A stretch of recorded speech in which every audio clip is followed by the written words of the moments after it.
Assalamu alaikum, brother. Peace to God. Peace to the universe. What's going on, man? Not much, bro. Not much. Uh, just got back from our 84th Grand Conclave in Tampa, Florida. Wow. As for academics, your school, That's my fraternity, Omega Psi Phi. peace. Most definitely. How was It was a time to be had, bro. it? Yes, sir. If you get the opportunity, you should Google and see what you see. Okay. Most definitely. What else is going on? Oh man, other than that, the same shit, different day. Yes, sir. Um, did you hear the intro? I don't know if it's going through or not. No, The I didn't. disclaimer? Went tonight? Yeah, just now. No, no, I didn't. Okay. Well, I'll figure that out. Um, let's begin. Tonight's discussion, brother. I wanted to entitle it, of course, we can go off course because we're going to be talking about mostly current events. But the theme that we should come back to on the mothership is who is God and trusting in yourself? Who is God and trusting in yourself? Um, there it is. It's on time delay, that's why. Okay. Um, Let me press record.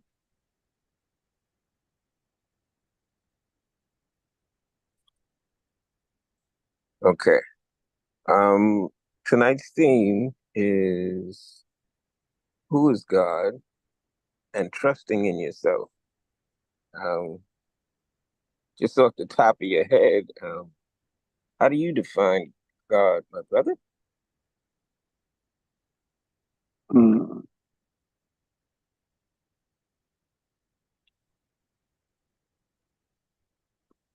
I define God as the Asiatic black man, the maker on the cream of the planet That's Earth, the father of civilization, and the God of the universe. yes, sir. Yes, sir. Um, I define God as the universe itself.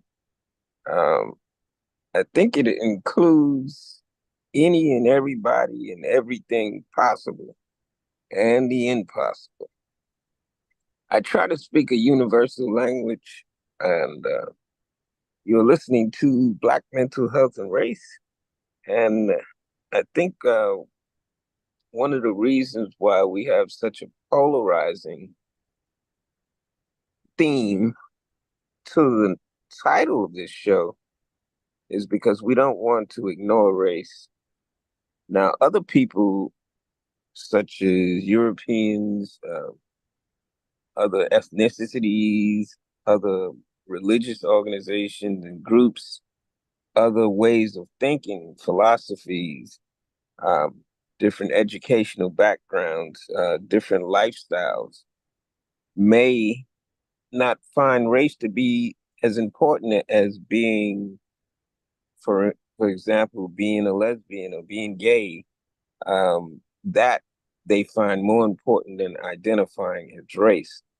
Um, if I speak for myself, I can say that race was not always a critical factor in my life, but it was the awakening that I needed, not only for my own self improvement, but to reach out to this universe that exists and say that it matters. Race matters.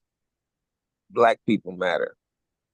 Um, far too long it has been the case that we have been marginalized and ridiculed for that marginalization that was heaped upon us during things like slavery. And after slavery, the Reconstruction, and after Reconstruction, civil rights. We've always been fighting um, for the last 400 years about race, yet we don't consider it important now as a people, nor do we make it a priority when we make discussions to other people. We want to, and probably rightfully so, we want to identify with our power brokers, the people that are in charge. If we want to melt into their society, we have to be able to speak properly, the proper language. We have to assimilate to their education. And there's nothing wrong with these things. But I think for self-identification, which is the property of the knowledge of self and the knowledge of who God is, you have to identify with yourself first and emit that light outward. Now, how about that for a definition, brother? Um, it sounded long, and Long-winded, yeah, and it sounded, kind of like I self-defining. rehearsed it. Well, not that you rehearsed it, but you kind of defined it for yourself, right? But I Right. think, There you but go. but I, but I think in you defining that, and then you saying not wanting to lose people, um, I think you automatically will lose people depending on where they are, right? Because the way you define how you saw and understand God, seem, in my opinion, kind of a universal and maybe even a higher level of thinking or comprehension. And I don't think that the average person can do that or will do that. And so I think for most people, um, and I'm generalizing when I say most people, um, anything outside of you agreeing that God is, Jesus Christ, or in the heavens, you automatically start to kind of lose them because it feels safer to believe what they believe in how they've been taught to believe it that way. Because any dissension from that type of belief automatically um, deduces them to hell, right? And so many of them have been taught that unless you believe it this way, see it this way, anything outside of that means that you are going against those teachings. So, you know, but I um am proud that you could have your understanding, your definition of it, and stand strong on that. But I say unequivocally that I believe that the black man, the Asiatic black man, is the maker, the owner, the cream of the planet Earth, the father of civilization, and the God of the universe. And I say that um, in the midst of my enemies, you know, in the midst of anything, because I stand firmly on that for me. And I just want to be clear. I'm saying that for me, that's the God that works, because that's the God in me, and the God in me helps to manifest God, right? And so that's how I see God. And in me seeing God that way, it empowers me to do the things that I believe that the creator, of this world, of the heavens and the earth. I believe that that's how I become empowered to manifest the person that I am and the person that I came into this world to be. I also unequivocally um, don't believe in a mystery God. I don't believe that, God is a spook. I don't believe that there's a God up in the sky or beneath the ground.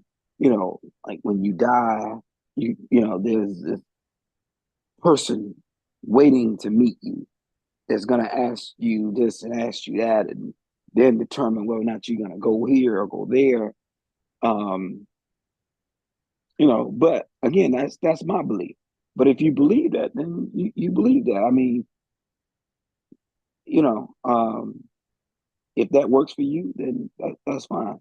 That doesn't work for me, right? And I believe that I was having a conversation with my son a couple of weeks ago, and we were having a conversation similar to what we're having right now. And I said to him, I said, Khalid, I feel like while you're here on earth, if you be the best person that you can be while you're here, you don't have to worry about where you're going to go after you leave here. Hmm. And so, I focus a lot of my energy, or as much as possible, trying to be a good person, trying to be the best person I can, while I'm here on earth. So whatever it is that comes in the afterworld, if there's a afterworld, whatever you want to call it, I'm not so much worried about it because I'm gonna live the best life I can on earth and the best life I can afterwards.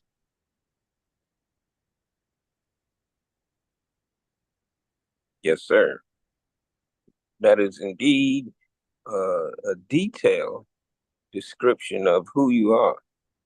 I think one of the significance of even asking the question, who is God, and trusting in yourself being the carrier of defining who is God.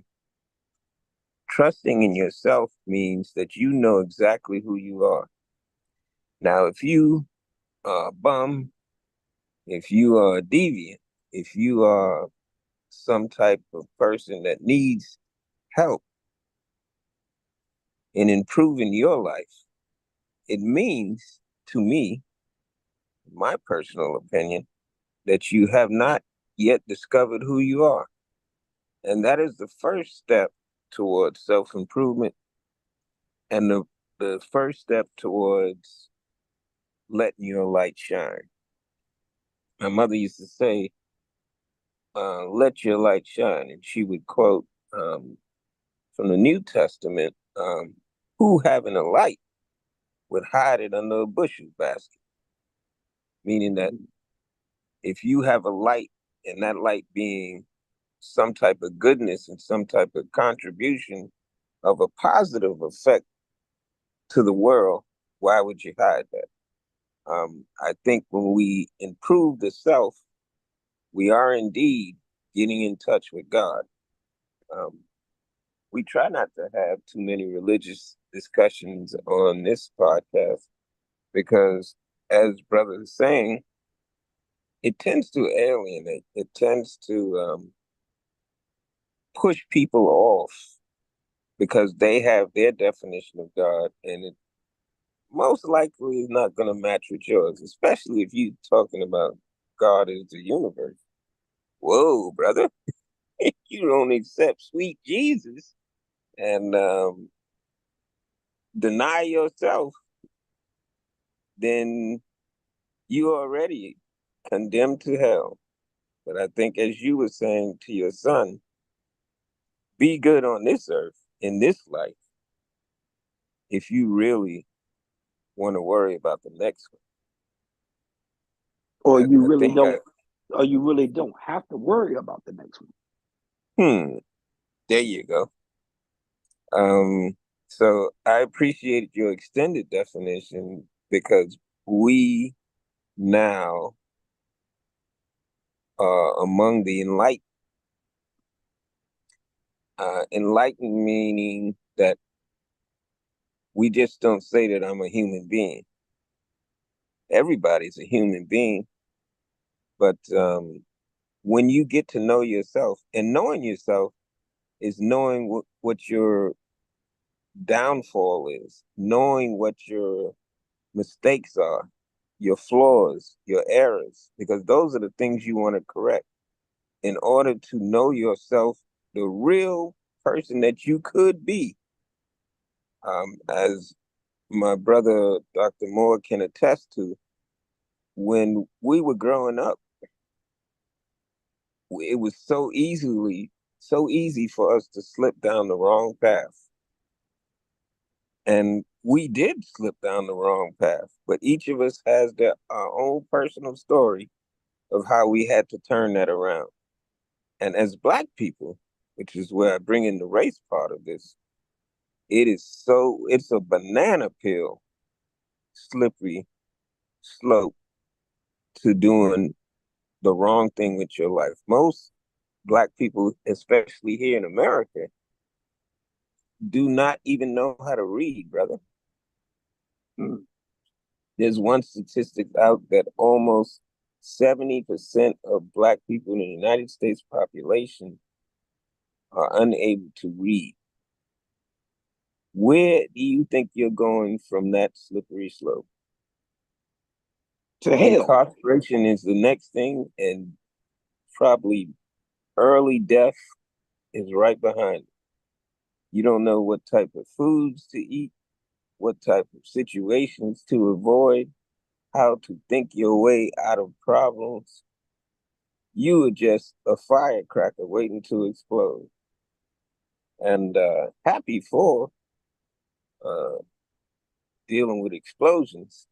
I don't want to stay too long on the subject of who is God, but I think everybody out there within the sound of my voice, if you have just a simplistic definition of who you are, a simplistic definition of who God is, then admit to you, I submit to you that you don't know yourself well enough. I'll give you And the last word on that subject, brother. well, I think that people um, are easy to admit that they don't know who they are and that they are, you know, still trying to find themselves. I think the problem with that, though, is that when you don't know who you are, then someone else will define you for you, right? And when you don't know who you are and you don't know where you're going, someone who does will then put you into their reality and allow you to help create and manifest their reality because you don't have a reality for yourself and you don't have an identity for yourself.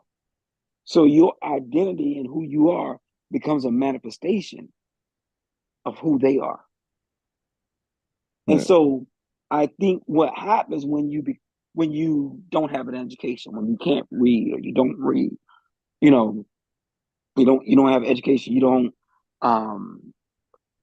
or you allow yourself to become a bum or whatever, all these different things, then there are other people that are functioning at a higher level than you. And while they are manifesting an existence, you are just in existence. And Hmm. because you don't know where you're going, they will take you to where they want you to be in manifesting their world. Right. Hmm. So when you say, when you were defining race a little earlier, and I was listening, um, but the thought that kept coming in my mind as I was listening was race is actually a made up construct, right? It only exists to the people that benefit from it. And Indeed. because the reality is that we're all human, right? We only become a particular race when it benefits a particular race. Then you could And be black. so You is could. so is religion a construct. We only become Christians or Muslims when it benefits us. But our everyday life, our 24-hour, 7-day a week is not Christian, Muslim, or atheist. It is something very different. But we need those constructs in order for us to define who we are. Some of us do, not all of us. Some of us do, Yes, and sir. sometimes, and the way I see it is, I don't think anything necessarily has to be forever, right? Meaning that I think that you can outgrow certain things, and you Hmm. should. I feel like it's always mind-boggling to me when I meet a person who's 30, 40 years old and who's grown up, whether they grown up Jewish, Christian, Muslim, and they have they have never completed reading the Bible. They have never completed reading Hmm. the Quran. They've Hmm. never completed reading the Torah. And I don't know how you spend your whole life in one book, Hmm. right? And so at some point, whatever your religion is, it should elevate you, right? And if Hmm. it's not elevating you, I mean, at some point, you should have read the Quran or the Bible or the Torah Hmm. in completion, right? Hmm. And at some point, you should be, more knowledgeable. At some point, you should be greater than where you were when you came into it. And if not, then you're not actually progressing, but you're regressing, right? And so there's no reason that your understanding of your religion and your Bible and your teachings that you had at 12 and 15 and 20, you still have that same level of understanding at 30 and 40 and 50. I think it was Muhammad Ali that said, um, if you had a thought process at 30 that you still have at 50, you just wasted 20 years, Hmm. right? And so, you know, at the end of the day, if you're not evolving, then what are you doing? Right. And so I'm saying that to say that, you know, at some point, you could be Muslim, you could be Christian, and you could read the Bible, you could read the Quran, but at some point you should be able to evolve in your level of understanding of that. Right. And at some point you could kind of, you know, like, I love the religion of Islam, right? Growing up Orthodox Muslim, then, Yes, sir. the Nation of Islam. And then, you know, to now, I love the religion of Islam, but I don't identify with a title of Islam Yes, sir. because, for one, I don't need to be separate of any of that. And the only because I don't see myself separate is that it's only people that could separate me from that. And that's people of that would do the separation, not me. Right. Hmm. And so so to me, it's about, evolving, and becoming more than just that certain level of understanding of who and what you think you are. Yes, sir. Um, you're listening to Black Mental Health and Race. I am your host, Dub.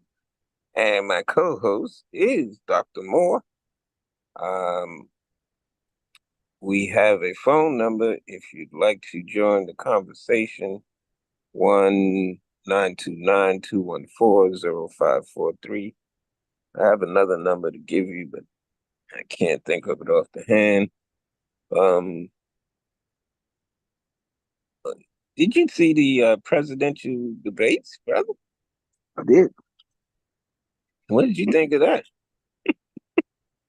Well, it's interesting because on my flight to Tampa, Mm-hmm. um, Congressman Jim Clyburn was on my flight, Get right? out of And here. so, yeah, and so when he came into the airport where we were, because you not because you know, but let me just say, so all the bros, Jim Clyburn is a member of Omega Psi Phi fraternity. But not only Okay, he's also a member of Omega Psi Phi fraternity, he's also my fellow alumni of South Carolina State. Um, cool. he's also the reason why Joe Biden is the president Mm, right now. Because if had wow. not South Carolina had not what happened in South Carolina happened for Joe Biden, he would not have. That was the momentum shift. That was that everything that happened in South Carolina for him is what pushed the momentum that pushed him over to be president. So Mm-hmm. when he came in and he was walking past, the bros, I reached out to him and I was like, Right. you know, fellow alumni, Bulldog, how you doing? And he was like, "Are you a Mm-hmm. Bulldog?" I was like, "Absolutely." Class of '96. You know, so he was like, "Okay, pleased to meet you."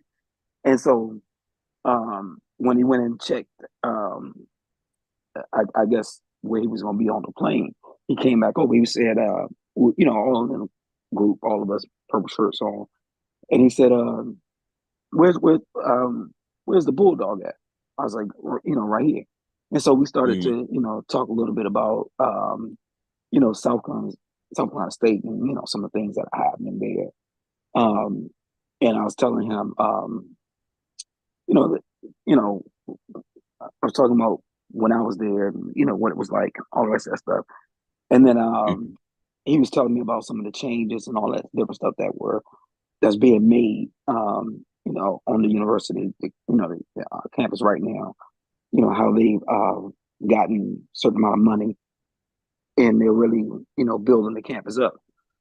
And I was Wow. telling, yeah, and I was like, of course they really need to. But I was also telling him that, my son had just completed his first year at South Carolina State. And I was telling him how my son was just not happy with South Carolina State at all. And so, it was a little funny joke among us. But I'm saying all that to say, I then said to him, "So how did you feel about Biden's speech?" And uh, if I can quote him, Mm. um, he said something similar to, "That shit was fucked up." Mm. Like, you know, it was like it was horrible. It was horrible, And so, we laughed about that for a minute. We kind of talked about, just the whole setup of the speech and how Joe just kind of rambled with some of his words. And I said, um, I did think that, and I was telling him, I said, I did think that Joe started off very slow. And he was like, hell yeah, he Slow started off Joe. slow. He was like, and you can't do that.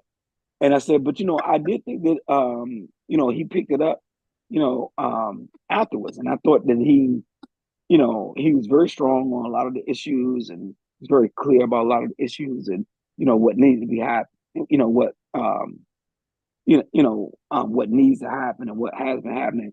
And I said, and then and I talked about how Trump, just really just told a bunch of lies, didn't answer a lot of questions. But with every lie that he told, he just stood firm on it. I said, and I thought that was interesting that there was no fact checking or whatever, and he was in agreement that yeah, that was a horrible setup. But so yeah, that was kind of But I his remember position. telling you last week that it was strange that the debates didn't start in 2023. This has been the longest I've ever seen um, before a presidential debate even happens.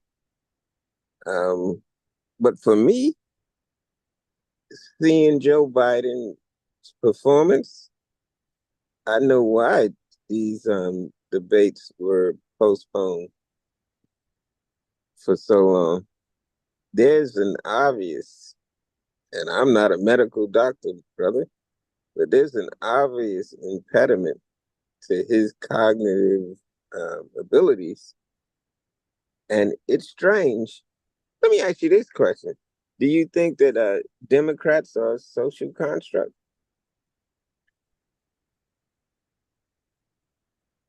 No. Well, yes, and no. Because when I say social construct, meaning that it's something that was just made up, right? Right. And so when you talk about Democrats and Republicans, um,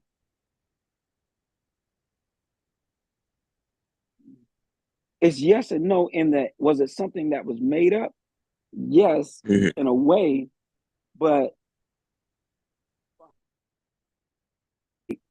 you had people that were before there was a United States. We were all a part of like Great Britain and the king and queen of England, Mhm. and nobody could say anything against the king or the queen, Right. right? Or you would just be beheaded, so to speak, Beheaded. right?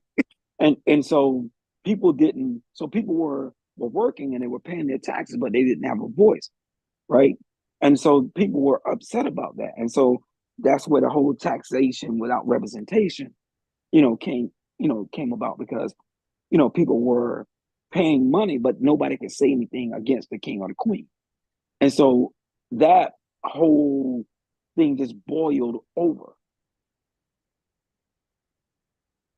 Into country. the biggest source of power in the world.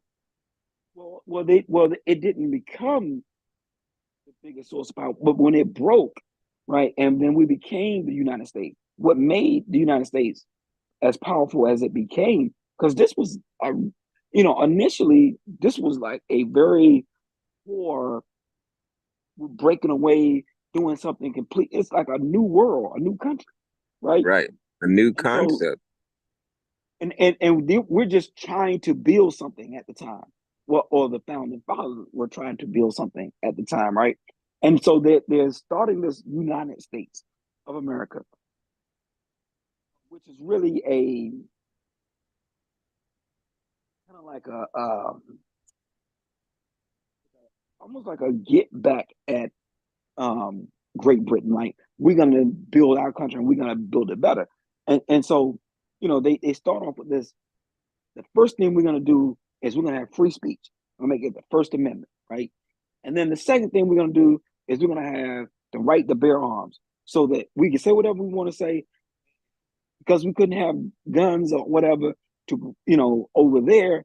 Over here we can have free speech, and we can have guns because our guns are going to protect our free speech, right? These are the first two amendments that this country you know puts in place as they're building this country, right? What made it powerful was the free labor that no other country ever had, which was Hmm. slavery. What made it, I mean, you had 400 years of free labor, right? This Hmm. country was able to do some shit that no other country was able to do. And Hmm. that's how it jumped out in front of every other country in the world, was because of what happened with free labor. Can you imagine, you being who you are again, when we're talking about identifying ourselves, knowing who we are, who is God, who are you, right? That type of thing. Well, these people were defining who they wanted to be. right? And because these other people didn't really have an identity for themselves, they created an identity for them and called them slaves. Hmm. And then not only called them slaves, but made them slaves. And then Under put religion. and in them in them having a perception, an idea about the world that they wanted to create, they then brought people in to help manifest that world.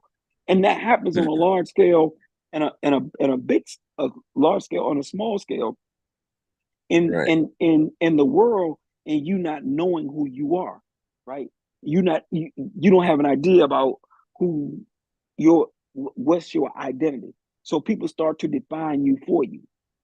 Hmm. And so that's how the United States became the United States, right? Because they brought these people over and they made these people slaves and they made these people manifest that they wanted to live in. Right. You get that continuously, throughout the world, again, on big scales and small scales. You not knowing who you are. McDonald's says, oh, well, you don't necessarily have to be a bum. You can come here and work for me and you will make X amount of dollars, right? And then you be a bum anymore because now you have some money. You can do this. You can buy you some clothes. You can buy you some food. Because again, McDonald's has an identity. They know who they are, right? Hmm. But they need people to help manifest their idea, right, and their Right. creation. And so that They need happens on people to believe in what their products what that they're selling. right, or not only do they need them to believe in it, they need them to work in it. I don't care if you Hmm. believe in it or not, right? You don't Hmm. necessarily have to believe in it, but I need you to work in it, Hmm. right? You could be a So vegetarian and work at McDonald's. absolutely, you know, or you could just see yourself as a laborer, right? And then I'll have you work for my chicken farm, my chicken factory, right? I'll or you work in my Nike, Hmm. store, So all these things of you not having an identity and someone else having an identity, someone else having a goal, right? Someone else having a dream, and you not. Then what happens is I bring you into my dream. I bring you into my goal to help me Hmm. manifest my dreams and my goals because you don't have any for yourself. So, and then you trying to figure it out or never figuring it out, you spend that time in those years helping me manifest my dreams and my goals. And guess what happens? I get so far ahead because Hmm. because you're helping me manifest my dreams and my goals that I become the power world, you know, over all other nations. Hmm. Because it's taking you And 400 that's on years to a macro level and a micro level. absolutely, absolutely. Do you think that bulldogs are a social construct? I guess what I'm trying to get at, Dr. Moore, is that social constructs are absolutely necessary so that you know who your people are. And knowing who your people are, whether they be Democrats, whether they be Christians, whether they be academia, somehow, whether they be gay, and shout out to the Happy Pride. We just missed that. I have a lesbian friend. Um, her father just passed away, and he was a member of the Pittsburgh Steelers. Um, rest in peace to him. But you have to have some type of group identity, and that's going to help to define what you believe as an individual. I I I almost disagree, and I'm gonna tell you why. Yes, sir. Um, because in fact, I think it becomes more of a problem. Um, because when you label it, it's more of a distraction, and it's hard for you to find your pride. It's hard for you to find your group because if it's just gonna be Democrats, or if it's just gonna be Republicans, or if it's just gonna be gay people, if it's just gonna be, military people, fraternity people, Masonic people, you're gonna limit yourself, right? Because with this social construct that you create, a person can be Democrat or Republican or gay or whatever, right? But they can still be a part of your pack if you don't let a social construct come between your goals, right? Because I don't care what you are identifying as, we can still work together for a common goal if you're not going to Absolutely. let you know the social construct come in the way, right? And I think Exactly. part of the divide that we have, or the distraction that we have, is a social construct that people have created. So you know what, we could work together but you black, we could work together but you white, we could work together but you gay or lesbian or Republican or Democrat. You know what I'm saying? And if that was not in the way, I think that we could be better empowered than if we didn't carry the labels. Exactly. I think that's the point I was trying to get at with because there's nothing wrong with the social construct except for when we lose our identity, which is why I identified as the universe and let the chips fall where they may. It doesn't make my belief any better than anybody else's, nor does it make my belief more inclusive of everybody, because I don't believe that we should include everybody. Um, you don't want to include a criminal in your good way of life. Um, that will ultimately be your downfall. The more you hang around people that are um, engaged in malfeasance and all other types of behavior that are self-destructive. Um, I wanted to bring up Terrence Howard, if I will. Um, I know how busy your schedule is, brother. I'm sorry, Are say again. you? I know how busy your schedule is, but there's a 4 hour, you hear me? 4 hour discussion between Joe Rogan and Terrence Howard. Then they brought this guy back to challenge some of the questions that Joe Rogan could not ask Terrence Howard in terms of physics, mathematics, and these higher realms of thinking. You have to be really intelligent and really into that sort of stuff to even have the conversation. But I listened to it, and most of it I didn't understand. But it was interesting how they brought this guy on, Eric Weinstein. He's a scientist. He's got some understanding of mathematics, some understanding of physics, and rather than just dismiss Terrence Howard as a fool, um, because he was challenging the whole university. I know you constantly get on me, and rightfully so. Hey, you need to you're talking about things that you actually don't know about, and you have to be careful when you say things because you're not the teacher, and that's where you get in trouble. So this is what this guy Eric Weinstein was telling Terrence Howard. I just wanted to know your take on Terrence Howard, even if you didn't listen to those two interviews he did on Joe Rogan. I'll give you 1 second. Yes, sir. But I found it interesting all of the things that he believed. Terrence Howard believed that he had been here before, and all of the things that he happened to him, including acting, which he's very successful at.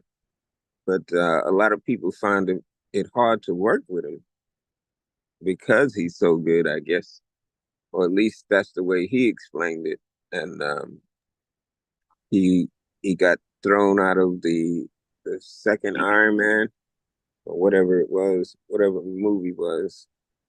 But you could see that he's a very personable person, very hospitable, and a conversationalist. But he has this belief, and he won't let anybody shake him from it.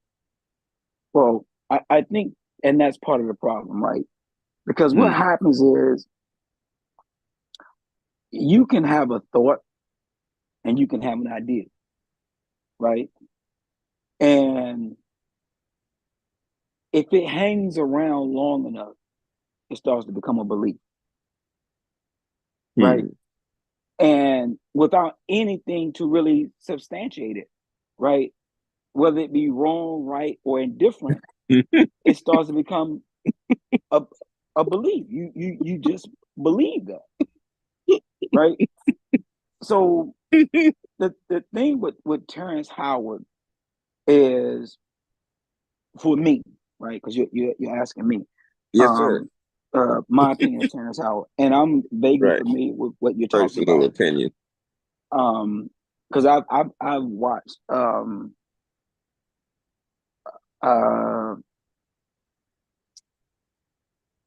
maybe a significant amount of him talk about mathematics and him defining mathematics, um, and I say this, you and I had this conversation. It's easy to sound intelligent to a fool,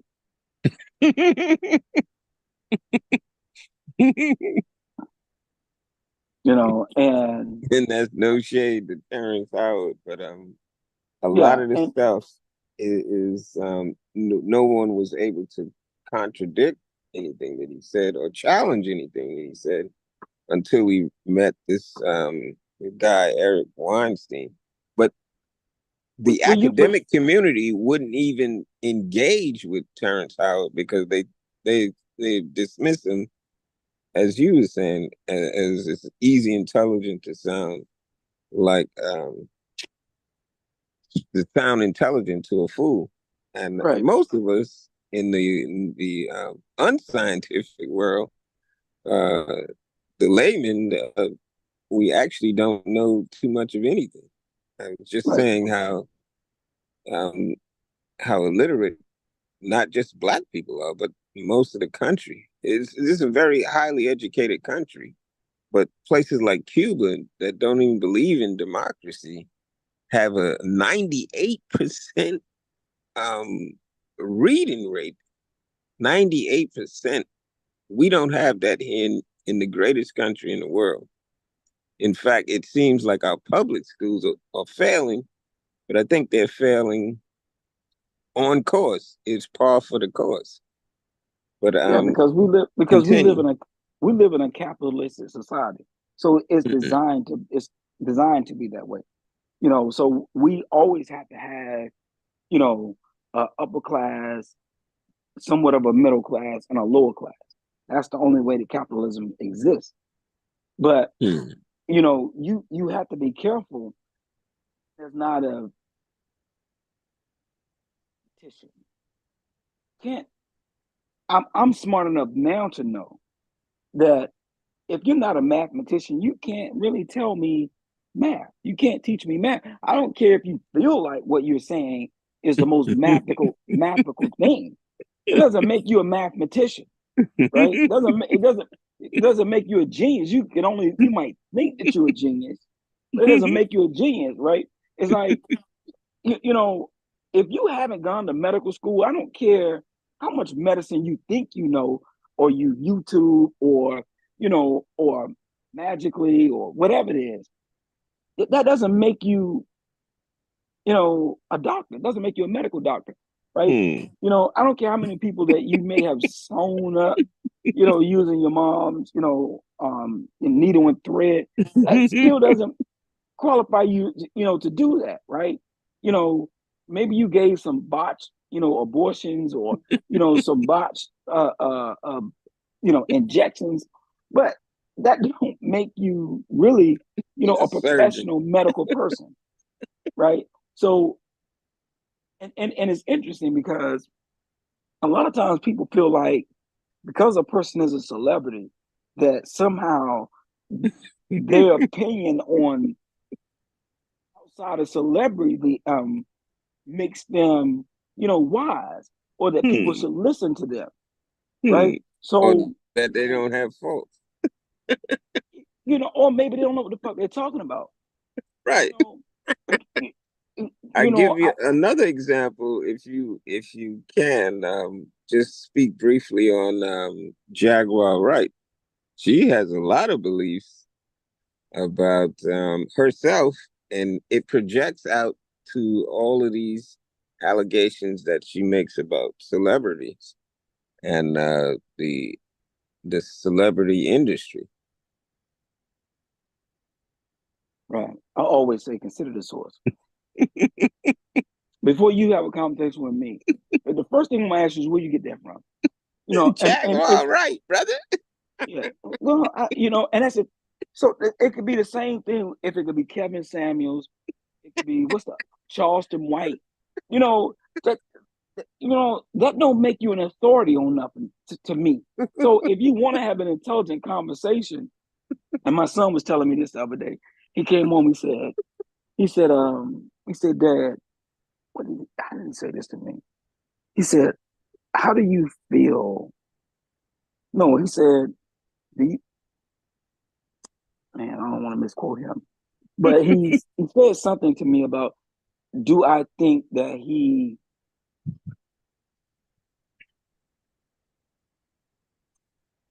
something like an emotional person or um, a silly person, something like that, like a silly or emotional person.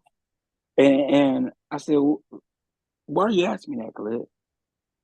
And he said, you know, somebody said something to me today, and you know, and all I thought to my, he was saying to me, all I thought to myself is, you don't know, you know, how I grew up, the household I grew up, or the dad that raised me, right?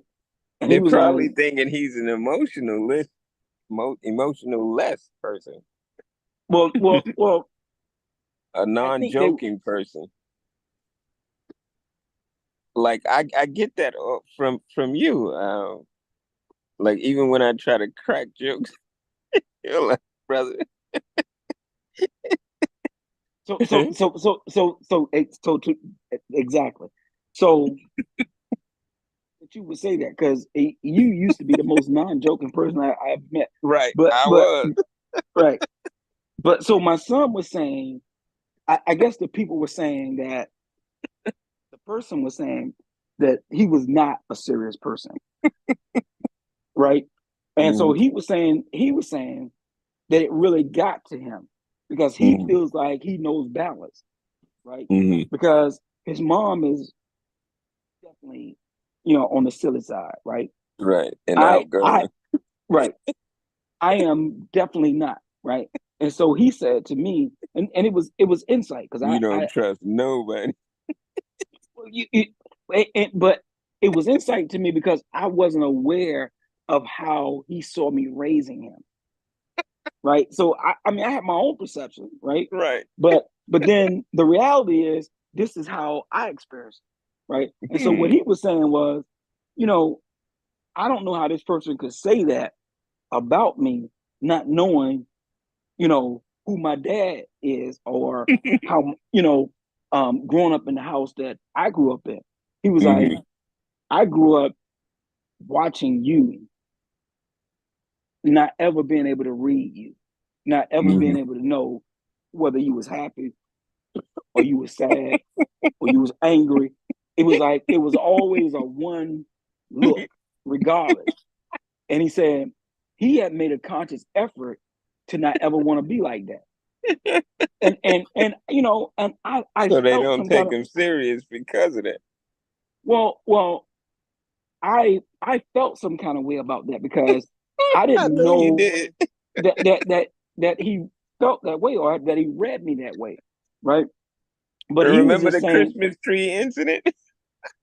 yeah, I remember all that. But again, I mean, I still don't see that way, right? But I do. and I do, right, brother. okay, and obviously he does, maybe his sister does, maybe everybody else does, right? So in me hearing that, he said, you know, he didn't want to ever look that serious all the time. He said because all of his life, all he would ever hear was, "Man, is your dad mean? Is your dad mean? You know, man, your dad looks mean, man. Your dad looks serious." I had no idea that this was the case, right? And so I'm talking to him and I'm saying, well, I'm clear, in my world and where I come from, you know, you can't be a goofball. You can't be You gotta somebody be that's look serious. you can't be somebody that's looked at like you could be taken advantage of, Right. you know. And so I'm talking to him, and he was like, he's like, yeah, I get it, Dad, but yeah, that's not my world. I don't want to be like that. And I'm like, I clear, I get it, man. You know, but so going back to your what was your Jack initial Jackwell, right. Your right, impression of her. right. And so I was saying to Khalid, always consider the source. So before you accept a definition of something somebody's going to say about you, consider who they are and consider what they know about you. Hmm. And so I always say that when someone comes to me and they are telling me something, I don't care how passionate they are or whatever, you know, my inclination is, well, where'd you get that from? And a lot of Hmm. times it makes them very infuriated with me. Like, you know, like they don't want to talk to me no more. Like, why I gotta ask them where they got it from? Why I gotta always be, X, Y, Z. But I'm like, am I just supposed to accept that information because you got it from Jaguar White, right, or whoever that is, or you got it from Charleston White, or you know, that's not an intelligent conversation for me. So I might be the wrong person for you to, think that, I'm just gonna receive it like that. Hmm. So anyway, so that's my response in a nutshell. I think there's a lot of people that can hold an intelligent conversation. I myself can hold an intelligent conversation, but I I haven't even graduated college. But I think to get back Well, on, but before you lose that, sure. you don't have to graduate from college. You only have to graduate from high school to have an intelligent conversation. I'm just Hmm. saying, if you come to me about a particular subject, it don't mean that you're not an intelligent person, but that particular topic might not be an intelligent topic. Right, That particular conversation might not be an intelligent conversation. It doesn't right. mean. I mean, I have plenty. Uh, you, you know where I come from. Yes, I got sir. friends in all walks of life. You know what I'm That's saying? right. That are intelligent people. You being one of them. But I don't. I mean, you can have all the degrees in the world, but you can still have a dumb opinion or Hmm. unintelligent opinion, and so can I. About something if it's uninformed. Right. So I'm sorry. And Go continue. that's why I wanted to bring up the historical context of beliefs. Um, Anybody can have an intelligent conversation, and anybody can sound intelligent to a fool. But to actually know something is the basis of the way influence should go. but it goes counterproductive to society when you have the least intelligent people, and I'm talking now about the context of spirituality in the Black community. You have the least intelligent people becoming the leadership of spirituality in the Black community. People, not just Christians and not just Islam, but people that are judging their whole life based on astrological stars and how they align and how people are getting readings. People are getting voodoo. There's one rapper, he just died, he just killed. He killed a whole bunch of people, and he said that voodoo made him kill these people because he was here to cause havoc and be death, and death came to him. But I guess he was expecting. Um, a lot of these beliefs have a historical context of us being powerless, and the way we gain power is through the spirit, which should be nothing wrong with it in terms of a religious context. But that religious context is based on a historical path that we have been following to our detriment.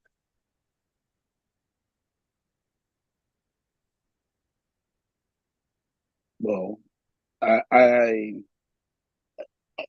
mean, is it depends on how you're following it, right? If you're following it based on blind faith, if you're if it's just faith, in and of itself, and you don't have understanding, I mean, I don't know how you expect anything else because I mean, what is there? I mean, because it's asking you not to research. It's asking you just to believe. Hmm. Believe that this is this. Hmm. Well, that won't Don't work for me. question it. Yeah, that won't work for me. My there's nothing in me that's gonna make me Just because follow something. Right. right, because my whole makeup, right, has been research oriented. It's like, okay, how do Hmm. you get here to here? How do you learn this to this? And everything says, okay, well, you research it, you research it, you research it, you know, and so I'm gonna form an opinion based on my research. But if I don't have research and I just gotta believe you, then that becomes kind of mystical to me, Right. right? And I'm not mystical. Well, brother, that was my biggest wake up call in terms of religion. Um, Not that I'm pushing anybody towards questioning their belief. You can, if it has made you accomplish great things, all power to you. But if, and I think for 70% of the people in the United States who are relevant to or relative to their condition and their conditioning, I think that one of the things that we should do is at least get to know yourself. And if somebody else is telling you what to do in the name of God and your life is still messed up, because at least 70% of the people in the United States are living just above the poverty line or below it. They cannot read, or they only have a high school diploma. These become the worker bees, and you are subject to the whims of somebody with a stronger belief, with a stronger foundation, with a stronger academic background. Um, Or just, you know,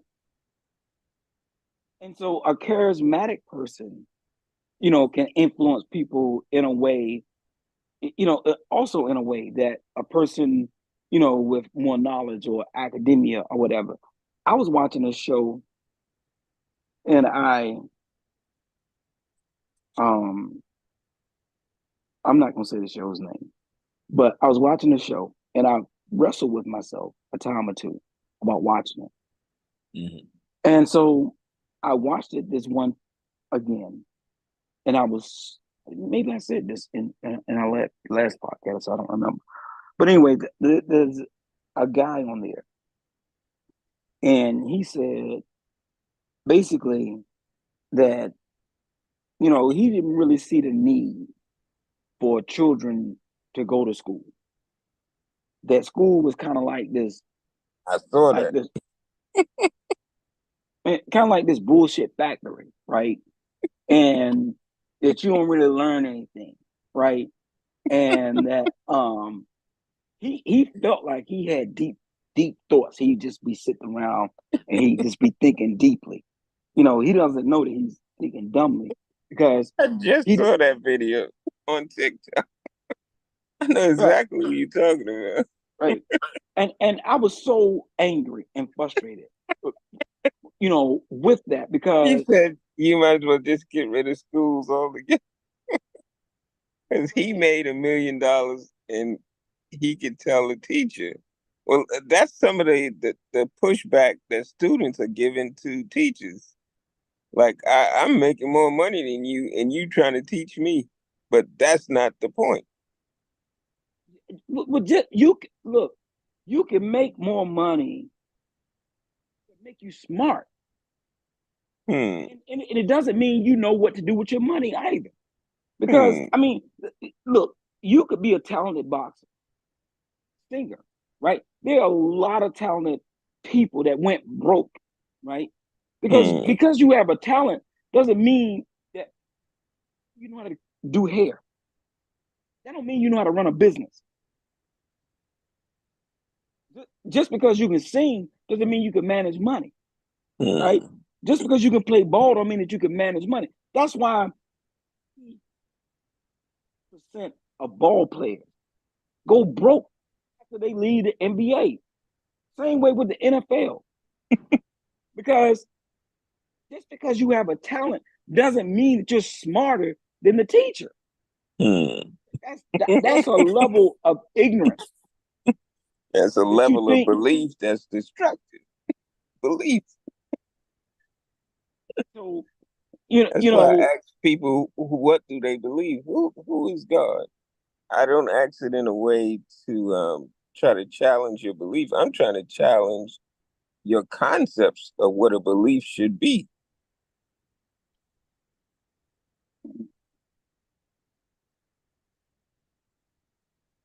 right, right. Because at the end of the day, as you are, if you don't have a finance manager, Hmm. or a CPA, Hmm. somebody that's qualified that can show you and tell you what to do with your money, doesn't matter. You know what I'm saying? That money going right Hmm. back to the people that gave it to Right you. back to the people. And It's almost like it's that's the shame with all of these celebrities. That bro. money is going to go right back to the institution that gave it to you. Let me give it back. Let me make it simple, more simple, Yes, right? sir. Make it Why do plain, brother. Why do you think it was so easy for them to give you a stimulus check? Hmm. Because as soon as you Give it got back, it, get it right back. right, niggas got a stimulus check, Gave they it been right spending that back. right back. Stimulus check was gone in a week, back into the economy. I was smart enough to take my stimulus check, and it was the first time I invested in stocks, brother. That's what I did with my stimulus check, so that I could have a little parachute. But I don't think people are more in tune with a mystery God than they are with a parachute. They don't even know what that is. I heard people say that they would vote for Trump because they got a stimulus check.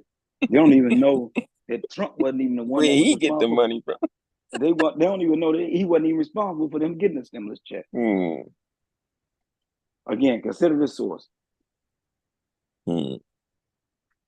Um, we want to talk about psychology and religion.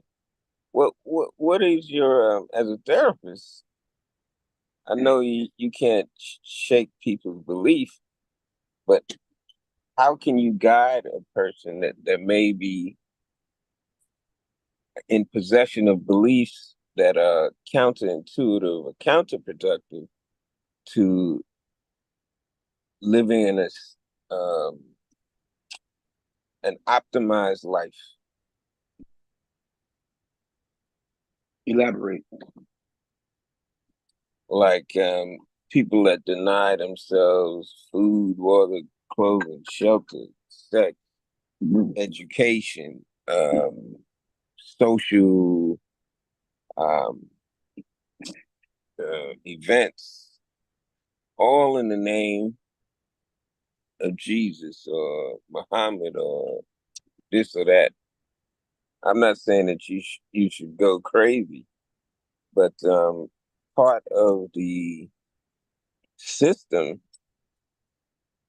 is having a society that's free thinking, and your personal religious beliefs have gotten you away from education, gotten you away from probably even a better job or even a better business, which would be even better than a job, growing the business or even saving up money.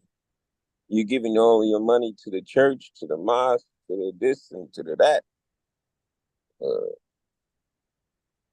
how does psychology, not psychology, how does therapy skirt that thin line between not telling people what to do, but also giving them the work or the homework to free themselves from the uh, the harshness of some beliefs? Well, um, so I would probably start off by telling you that I'm not going to tell you, what to believe in and what not to believe in. But what I am going to probably ask you is, how's it working out for you? Yes, sir. Right? You can believe what you want to believe, but do you believe that, that the God that you believe in, I mean, does he want you to be poor? Does he want you to, do X, Y, and Z? I mean, these are questions that you probably, you could just ask yourself. I'm just going to ask you to ask yourself. And you're gonna get that answer that was in that rap song that Ice Cube had. It said, Yeah, do you need help with something? No, Jesus, yeah, give me another one. yeah. You don't mind if I take these shoes, do you? Right. No, well, no. Jesus, give me, Jesus, well, give me another one. here, give me another pair. All right. You don't mind if I take the keys of your car, do you?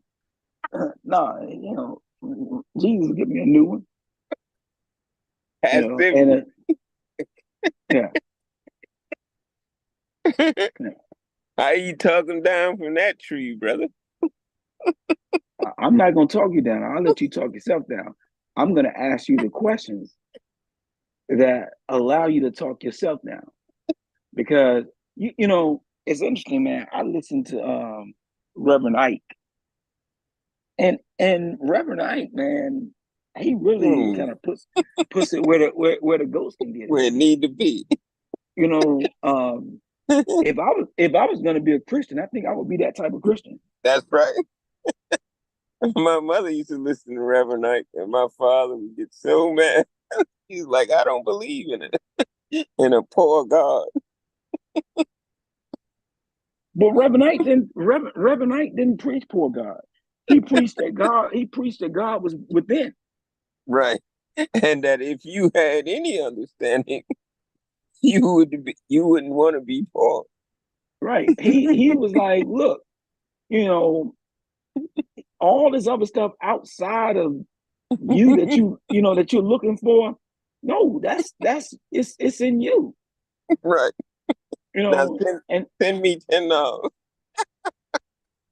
yeah, but the wisdom in that is that when I listen to that, I would almost want to give $10 to that Right, ideology or motivation right. than I would to someone telling me Hmm. you you ain't got no choice, right? That And if you don't believe in to stay Jesus poor, to and and stay. and and Jesus coming back to save you, because he coming back, man, shit. I would feel like after about 30 or 40 years of listening to that shit, I'd be like, man, look, I'm tired of I'm I'm tired of waiting tired. for this mother. Yeah, I'm tired of waiting for this mother. It's almost like being in a bad relationship waiting for a motherfucker to get right. You like, man, this And you motherfucker never drag get right. right, this motherfucker dragging me through the motherfucking mud. You know You what I'm done saying? You wasted got your whole life on that yeah, relationship. right. Your ass done got old and unattractive. You still waiting on this motherfucker to get right. Well, brother, we're gonna wind this down. And so that's the second part of who is God, because the question is not important as the self-evidence. Who is God is only the question. Trusting in yourself is the homework that you have to do.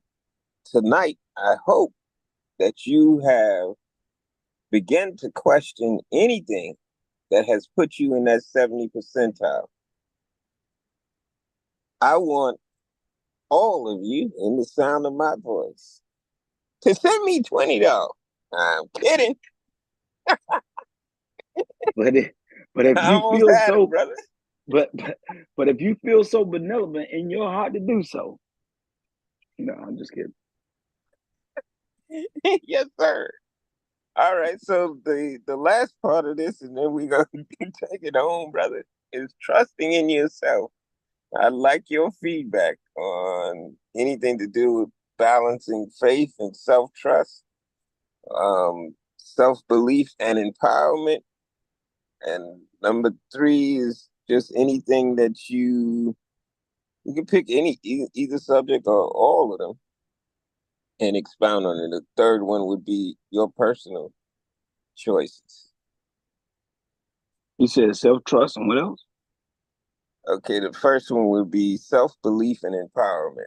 How to use your belief as an empowerment rather than empowering someone else.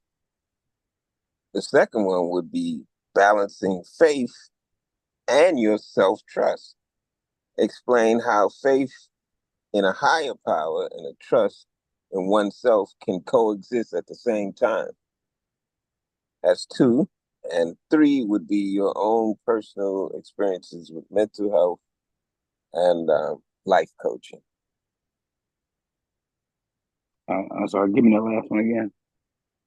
Your personal story on your mental health and life coaching. Who influenced you? Who got you to the places that you wanted to be? And are you satisfied where you're at now? All right. So let me start with the first. So self-belief and improvement. So here's the thing. I feel like self-belief and improvement, there's no self there's no improvement without self-belief, Hmm. right? So it doesn't matter really if someone else tells you that you're great, someone else is telling you that you can do X, Y, and Z if you don't believe it yourself, right? So when you started off this podcast and you said, brother, who was God? I very confidently and courageously and Hmm. boldly said, Hmm. the Asiatic black man, the making the owner cream of the planet Earth, the father of salvation, and the God of the universe. The And universe and and now I say that very with confidently, right? confidence. Right? And with proudness, right? because Hmm. I believe that. With me believing that, now manifest and build. Knowledge, wisdom, Hmm. understanding, manifest God, Hmm. right? So to first believe that. If I don't believe that, hear that, prove it, because I don't really believe in myself, Hmm. right? So I think the question is, how do I obtain belief in myself? Because believe that I don't really believe that I'm a God or that God resides within me. Hmm. Wow, that seems uppity or arrogant or grandiose to say that. Hey, I think your earphones went out. So let me flip.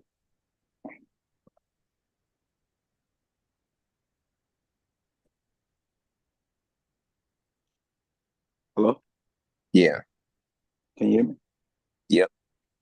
Okay. Now I So what can. what was the last part that you heard? And so if you have a belief in a God, and then it faded out. Okay. So no, so what I was saying was when we started off the podcast and you asked me, well, who is God? Who's God? And I confidently said that that God is the Asiatic black man and making the owner cream of the planet Earth, the father of civilization, and God of the universe. Because I proudly and courageously believe that. And in me believing that, manifest those things from myself. But if you don't believe that,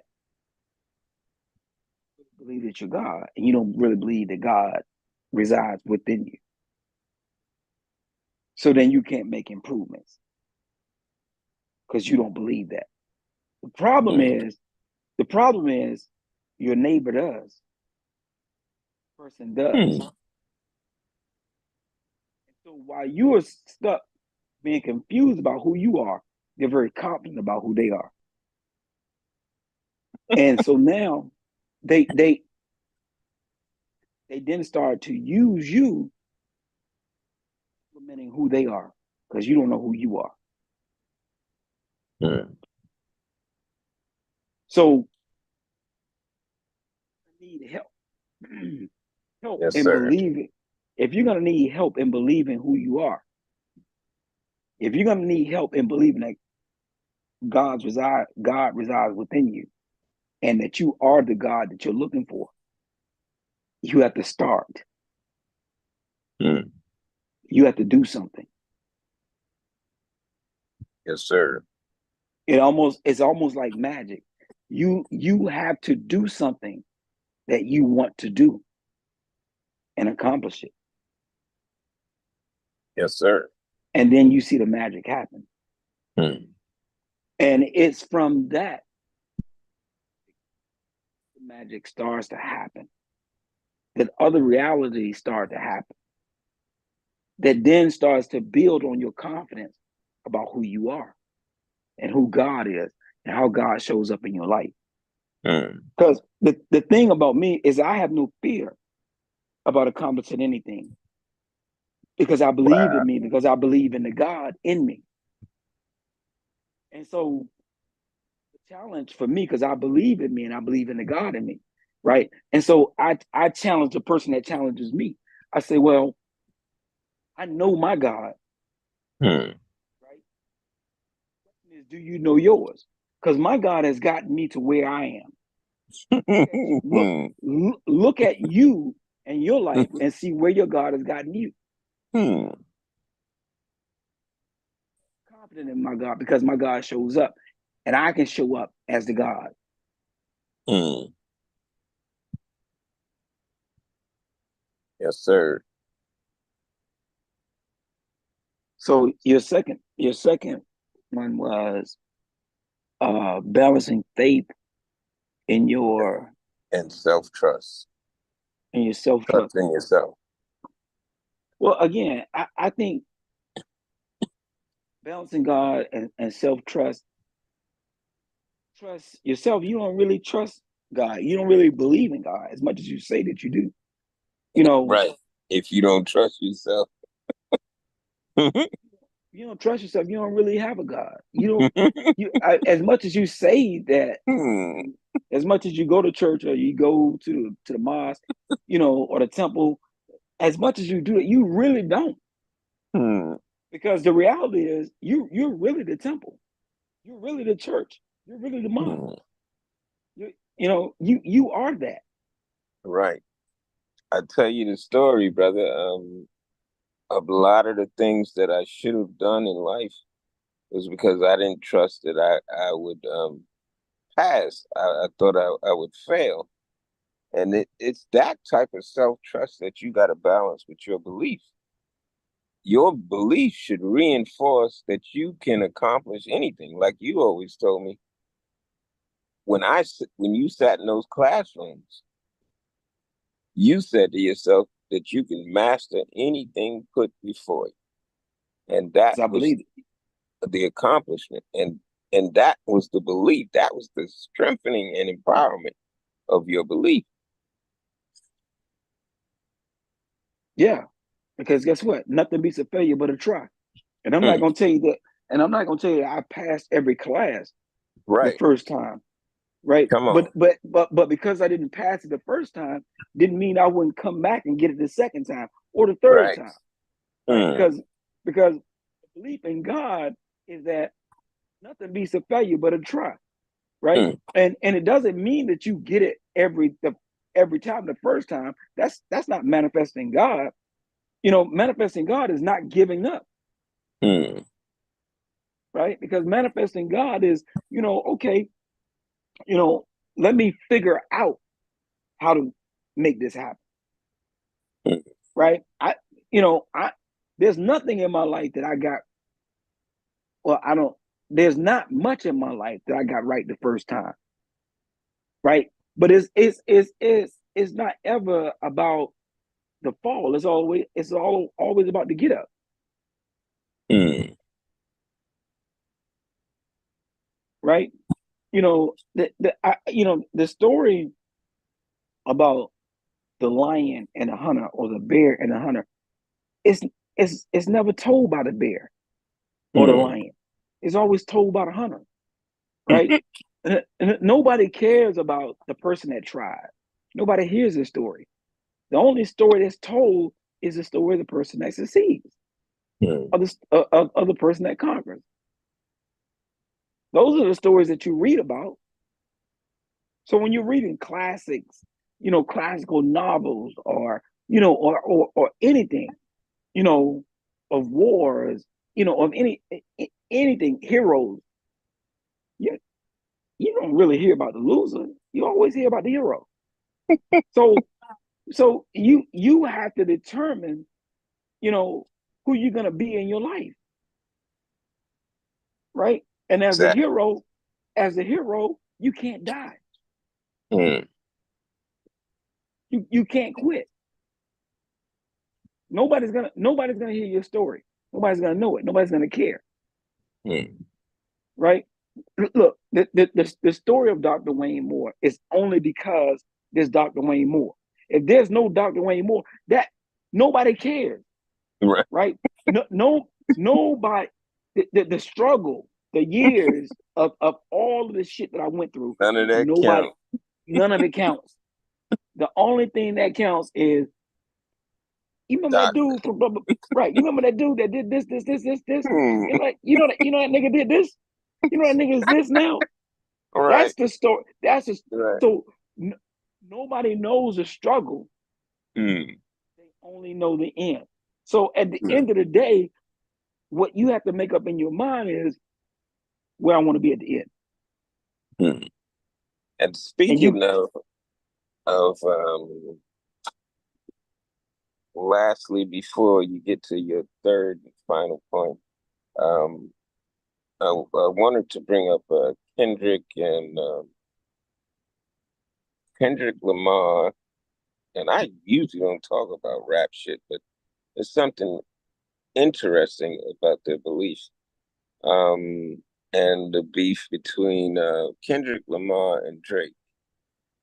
And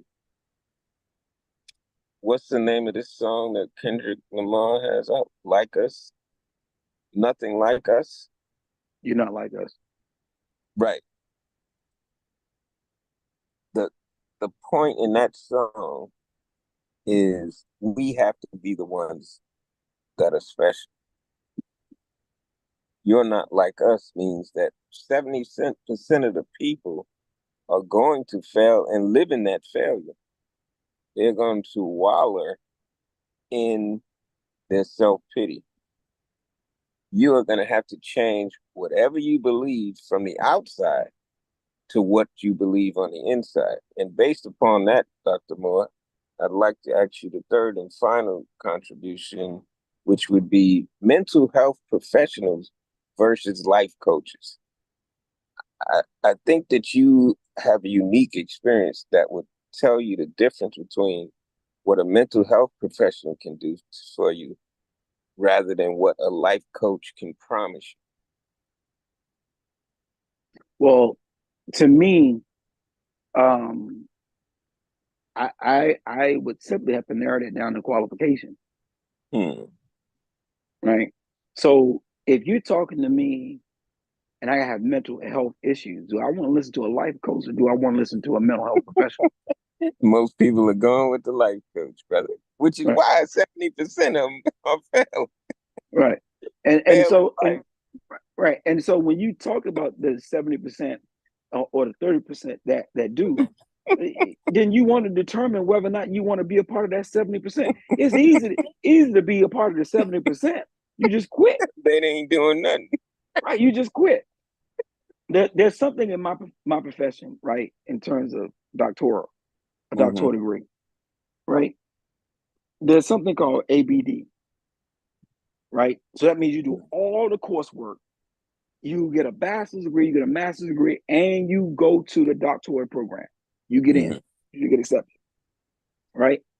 And you do all the coursework, and now you got to do your dissertation because your dissertation is what is going to determine whether or not you're going to be um, uh, uh, given, or you're not. It's not given. Whether or not you earn a doctoral degree, right? Mm-hmm. If you don't, you do all the work, but you don't complete your dissertation, you become ABD, all but dissertation. Wow. And that's a real thing. Right. Wow. Mm. And so again, like I said in number one, at the end of the day, this where do you want to be in the story, right?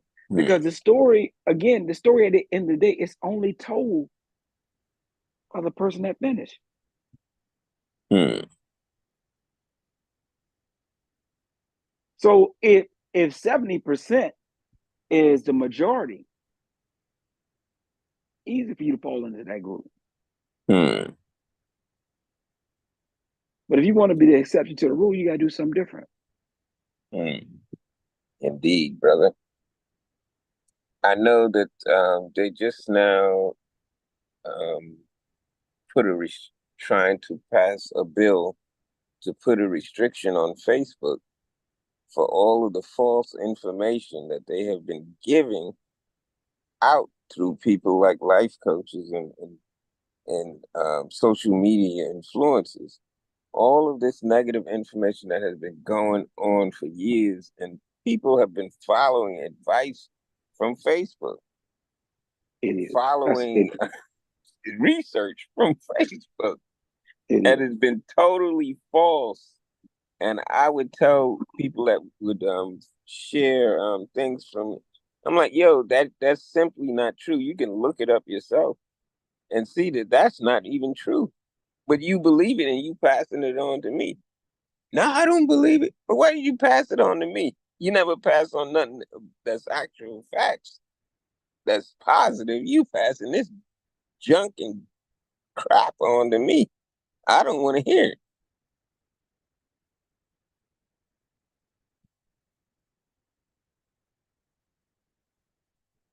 So it's Well, interesting. I tell you what, they wouldn't pass it on to me. Mr. Serious. Your son tell you got a joke more.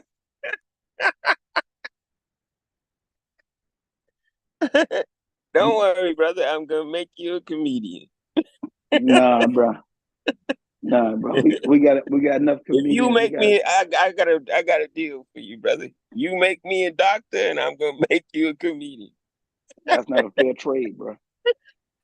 You don't want that trade. Nah, that's not a fair trade, bro. All right, brothers. We done disillusioned these people long enough and misconceived them and whatever we did tonight. Take us home, brother. Bro, if we not home by this point, we really lost. You ain't found God by the end of this episode, brother. You lost. If you hadn't heard anything that could move you to where you need to at least start, Send me then $20. yeah, there's nothing I can say to take you home because you at home and you ain't going no place. Nowhere. Yeah, Fast. but I don't have to take you where you already at because if you hadn't realized you need to leave home at this point, then you need to stay where you are. Well, lastly, brother, what would you say about Biden? Should we vote for him or not? Well, what's the You do alternative, bro? realize from a racial aspect, this white America, brother, is in full agitation mode.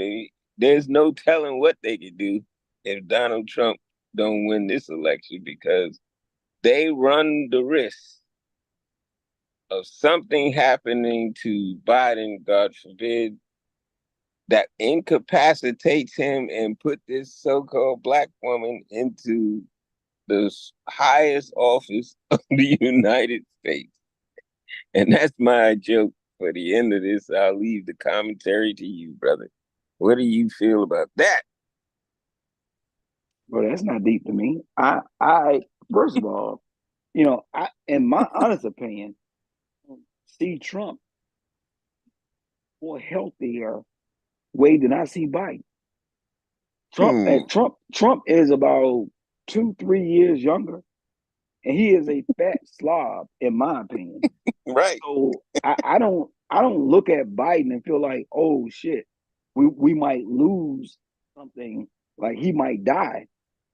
This Trump is eating French fries and hamburgers from McDonald's, at 70, 80 years old.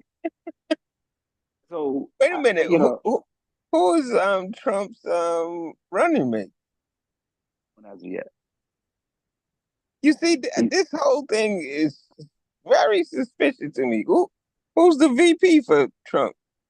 he doesn't have one as of yet. You are fucking kidding me. The election is in November.